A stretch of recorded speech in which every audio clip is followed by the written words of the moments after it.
Good afternoon, everyone. My name is Gina Moses, and I'm the Associate Director of Application Services at the American Association of Colleges of Osteopathic Medicine. And it's indeed a pleasure to be here at UC Davis this afternoon. A little bit about the association. AACOM was founded in the late 1800s. It supports the nation's colleges of osteopathic medicine, and we're located in Chevy Chase, Maryland. If you're not too familiar with osteopathic medicine, I would simply say that it's a philosophical approach to being very patient-centered, highly clinically oriented in terms of treating not just the disease, but the whole patient. It was founded in the late 1800s by Dr. Andrew Taylor Still in Kirksville, Missouri. He was trained as an MD back in the 1800s, and one of the things that he realized and recognized in his training as an MD was that there was a disconnect. Many of his family members, children, were perishing from various illnesses and diseases that are easily curable in the 21st century. And so Dr. Taylor Still realized that the body is a whole unit, that it's not made up of independent systems, it's the whole. And so today, in the 21st century, we understand osteopathic medicine to be very holistic in nature. I referenced the American Osteopathic Association's website, the AOA, and the tenets of osteopathic medicine. There are four. They form the foundation, the underlying principles of what osteopathic medicine is in this country. So number one, recognizing that the body is a unit, that the person is a unit of body, mind, and spirit, that the body is capable of self-regulation, self-healing, structure and function are reciprocally interrelated, and lastly, that rational treatment is based upon an understanding of the basic principles of body unity. So the theme that should emerge to you is understanding that osteopathic medicine is very holistic in nature. It's not just simply a physician treating a symptom, an illness, or a disease. Rather, it's treating and looking at the underlying root causes of what is happening with that patient. And so because I think visuals are very important, I present to you the visual of OMT, osteopathic manual treatment. It's basically the use of your hands in treating and diagnosing the musculoskeletal system. It's referred to as OMT. Sometimes you will hear it referred to as OMM, osteopathic manual medicine. And again, it's understanding the whole patient and being able to utilize your hands in the treatment and the diagnosis of your patient. I would say that training of future doctors in this country at osteopathic medical colleges is truly an amazing opportunity for those of you who are aspiring for medicine. Osteopathic medical colleges certainly do offer innovative and cutting-edge technology. The curriculum certainly emphasizes learning by doing, very high touch, using your hands, the OMT approach, and students do gain a very strong foundation in the primary care specialties, which really serves as a wonderful foundation from which to move forward if you do decide to specialize as an osteopathic trained physician. In terms of the medical education timeline, I think it's really important that you are aware that everything is identical within the DO and the MD profession in terms of the timeline. And so 4 years with an undergraduate degree in any major that you decide to pursue, 4 years at an osteopathic medical college, 3 to 7 years out for your internship and your residencies, and then if you choose to specialize, and of course osteopathic physicians in this country can specialize if they desire to, an additional 1 to 3 years out. All of the requirements that one would need as an aspiring pre-medical student for an osteopathic medical school are going to be similar to those at an MD or an allopathic institution. So your prerequisites, your biology, your chemistry, your math, your physics, your English courses, certainly your extracurriculars, your leadership, the things that you choose to participate in that are relevant to your passion and your pursuit of a career in medicine. All of those things are very relevant to the admissions officers at the osteopathic medical schools. In terms of bringing something extra to medicine, again, certainly osteopathic physicians are trained to use their hands in understanding the musculoskeletal system of the human body. This training certainly does provide them a unique ability in terms of treating their patients without having necessarily on the front end to prescribe very expensive drugs or tests and things of that nature. And if you do decide that this is something that you're very good at, that you have really good manual dexterity skill sets, that you want to specialize in OMT, you can certainly do that. Many osteopathic physicians go on to specialize in sports medicine. They become team physicians for professional sports leagues all around the nation. And again, a visual for OMT, understanding again that this is the foundation, this is something that's going to make you a wonderful physician to be able to take care of patients with having this background in the musculoskeletal system. DOs are certainly found all around the globe. Osteopathic physicians are in all branches of the military in this country. They are certainly helping to address the nation's primary care physician shortages. They're serving in international missions and programs all around the world.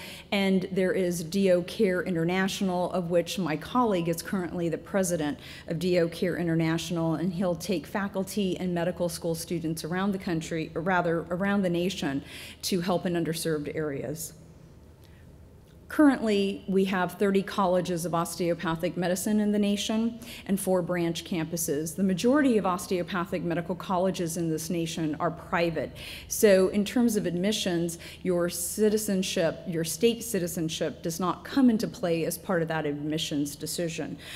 6 of our schools are private or state institutions, and so for those schools, your state residency is one of the primary things that they will consider in reviewing your application. There are additional colleges around the country that are being talked about and developed. At this point, in September of 2013, we introduced our newest member medical school at Liberty University College of Osteopathic Medicine, which is located in Lynchburg, Virginia. In terms of our academic profile, the most current data that we have to share with you today is our 2012 entering class. This is the matriculant data. With respect to the academic profile, the overall GPA right now entering class is about a 3.5 GPA with an MCAT score of about a 28. Those are good numbers with which those of you who are aspiring to apply to an osteopathic medical school can use to benchmark where you are now to where you need to be by the time you get to the place where you're making your AACOMAS application with us. And in terms of the AACOMAS application, I'm going to talk just about some of the key areas of our application. AACOMAS is the one central application service for the nation's osteopathic medical colleges.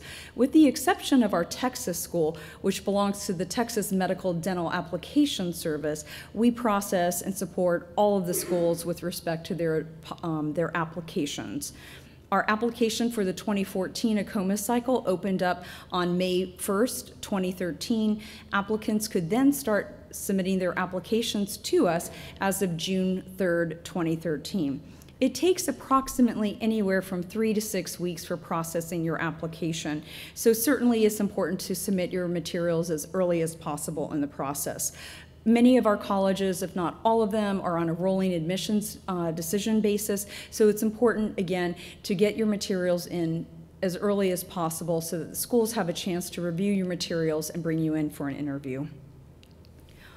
Like many of our colleagues who offer a central application service, we offer the AACOMAS fee waiver program. For those of you who have financial need, we don't want your need to prohibit you from applying to the nation's osteopathic medical schools.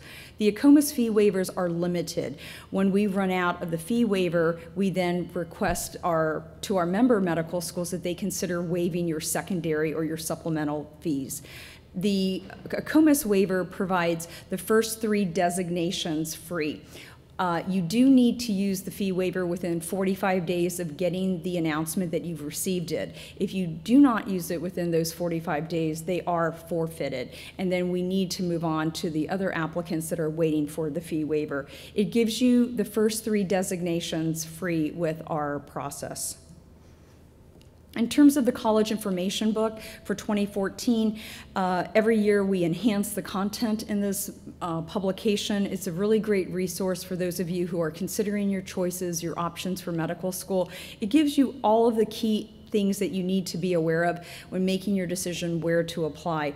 In addition, it provides information on joint degree programs, so perhaps you have an interest in a DO PhD program or a DO MPH, for example. You will find that information in this publication, along with tuition fees, deadlines, and additional descriptions of all of the college's programs. I'm just going to talk now about a few things related to the actual AACOMAS application for 2014. We always strongly encourage our applicants to take a look at the AACOMAS information as soon as possible when they're getting ready to apply. Our application is about 25 pages in length to review, and it will really help you when you're going through the process of applying and help you not make any little missteps along the way. In terms of getting to the AACOMAS application, there are two ways to access this: through the home portal at aacom.org or through the secured portal directly to the AACOMAS application. With respect to the main menu, I'm just previewing a couple of slides with respect to the AACOMAS if you're not too familiar with it. It's really important to take a look at the various statuses. The application is extremely user-friendly. We know there's a lot of anxiety when those of you are applying to medical school, and we really don't want it to be that intense of an experience for you. So do take a look at the AACOMAS statuses. You'll be able to know how many sections of the application you've processed, if we've received your transcripts, if we're still missing transcripts, and your MCAT scores, whether we have them or we've not yet received them. We also offer an application support center portal, and this is a wonderful way for our applicants to communicate to us if they're having any difficulties with their application, if they have a concern.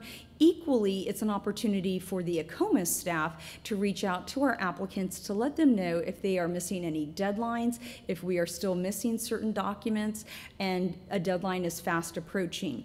In addition, we have a wonderful opportunity to reach out to you as an applicant to let you know where we will be in terms of our recruitment schedule, so you can meet us around the nation, meet with the admissions officers, myself, and our medical school students when we travel. The personal statement on the AACOMAS is only 4,500 characters. This is important for us to point out to many of you because you may be applying both DO and MD. Recognize that our personal statement is much shorter than the AMCAS application. The MCAT section will require you to submit your 8-digit MCAT score, and usually it begins with the number 1 in front of it. This is the only way that we're able to match your MCAT score to your AACOMAS application. In addition, you'll be able to let us know if you have already taken the MCAT, what month and year you did the exam in, you self-report your scores, and if you decide that you're retaking it, you also have the opportunity to let us know that. It's really important that you don't hold your application up waiting for the turnaround on your MCAT scores. It's usually a 30-day turnaround time, and at that point, we still have processing that takes place in the background, anywhere from 3 to 5 weeks. For letters of recommendation, currently AACOMAS is not collecting letters of recommendation, nor are we processing them. Letters of recommendation need to be handled either through your pre-health advisor's office or at the Career Center if your campus has that type of function with the Career Center. Letters go directly to each of the medical schools that you're applying to. They do not come through AACOMAS. One of the things that we want to point out is it's really important to recognize that while not all of the osteopathic medical schools in this country, in fact, require a letter of recommendation, it's really important to know that they strongly prefer that you have a letter in your portfolio at some point in the process so that they're able to better determine a good fit between the profession and your goals as a future physician. The GPA calculation for AACOMAS is a little different from our colleagues in AMCAS.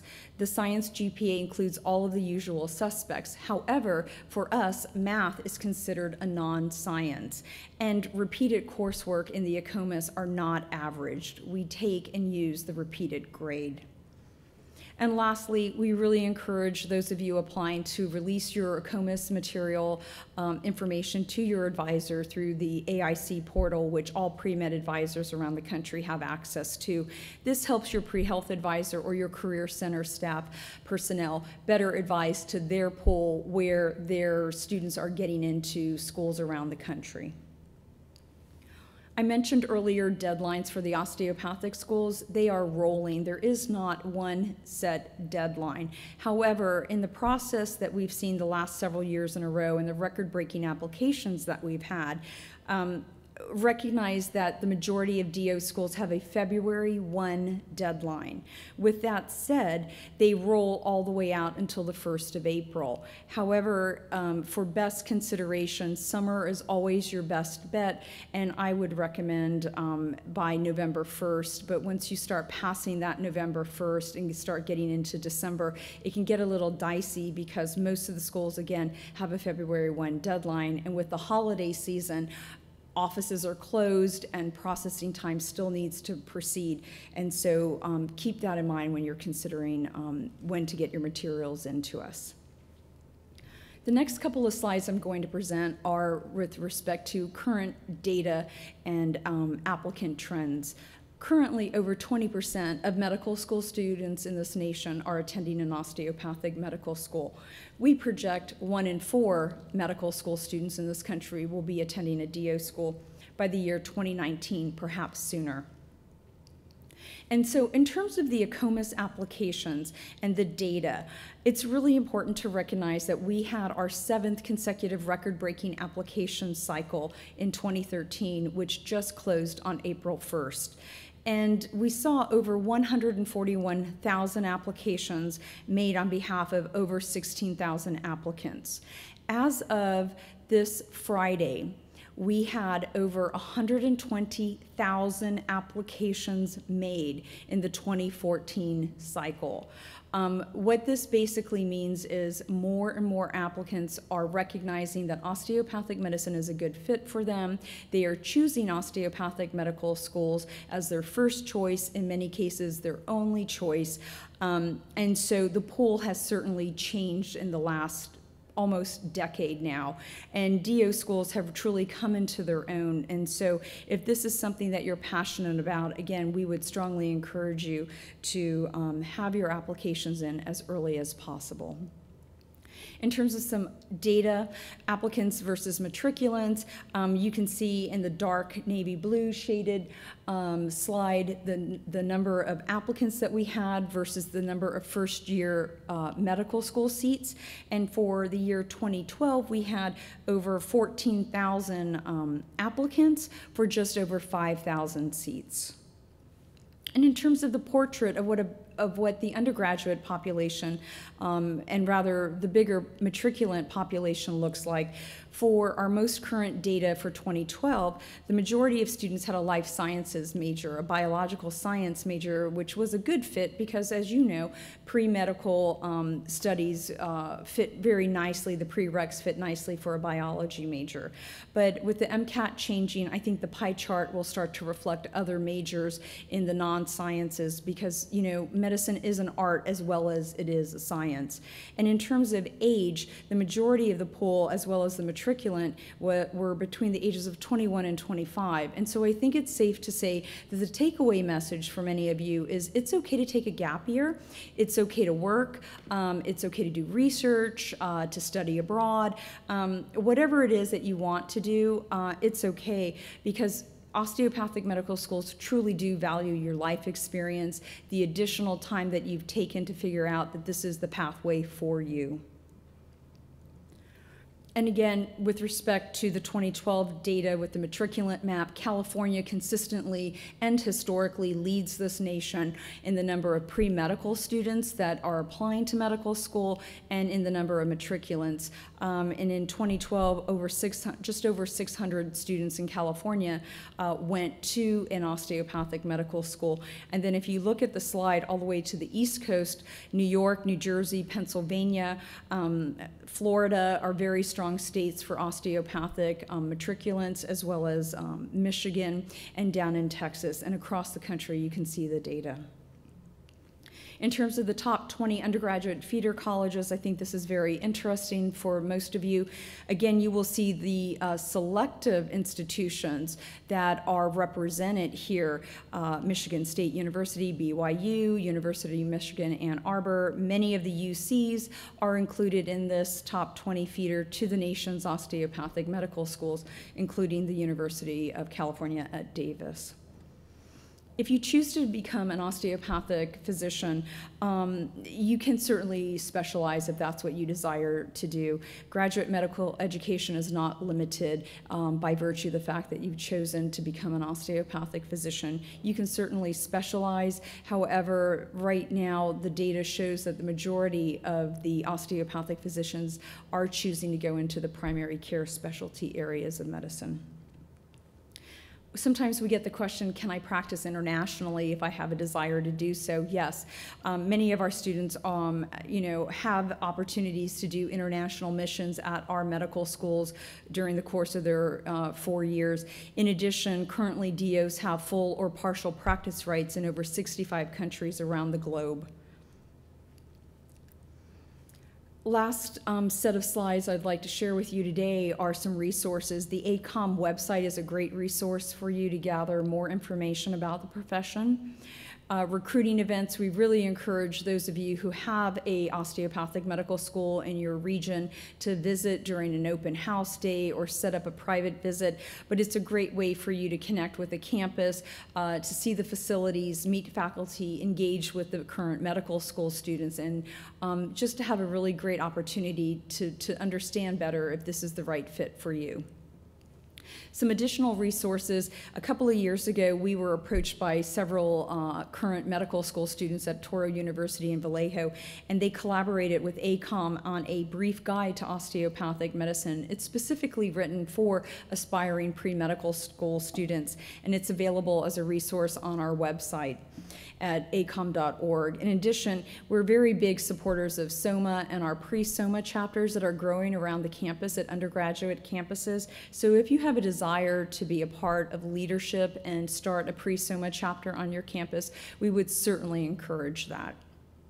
And if you have an opportunity for an osteopathic medical school interview, one of the best places that we would recommend that you take a look at is the DO online magazine. This is everything about the profession that's current, things that are trending across the profession, and it's a great way for you to be current in your interview process.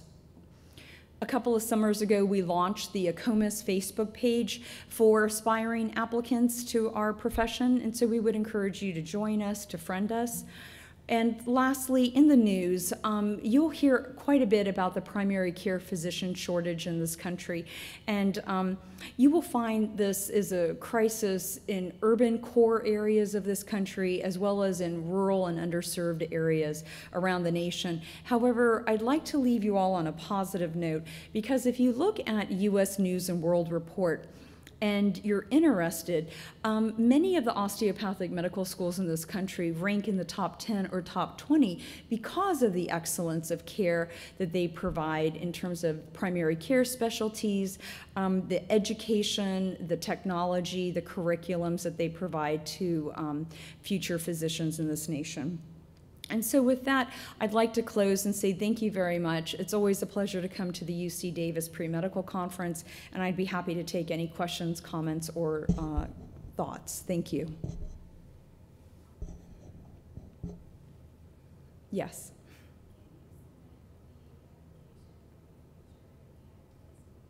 Yes, you can. The question is, can you submit a future MCAT test date? Yes, you can do that, absolutely. Okay. Yes.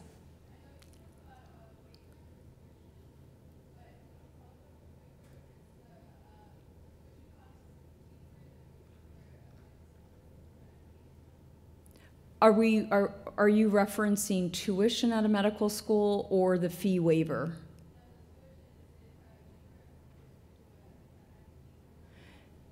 So medical school, whether you're attending an osteopathic medical college or an allopathic institution, it's going to be very expensive. And so that's why I emphasized in my comments earlier that it's really important that you determine what's a good fit for you. Tuition at private institutions is absolutely going to be more expensive than at a state institution. So whether it's DO or MD, it will be expensive at a private institution. Okay. Great. Thanks so much. Again, it's a pleasure to be here. Enjoy the rest of your afternoon. Thank you.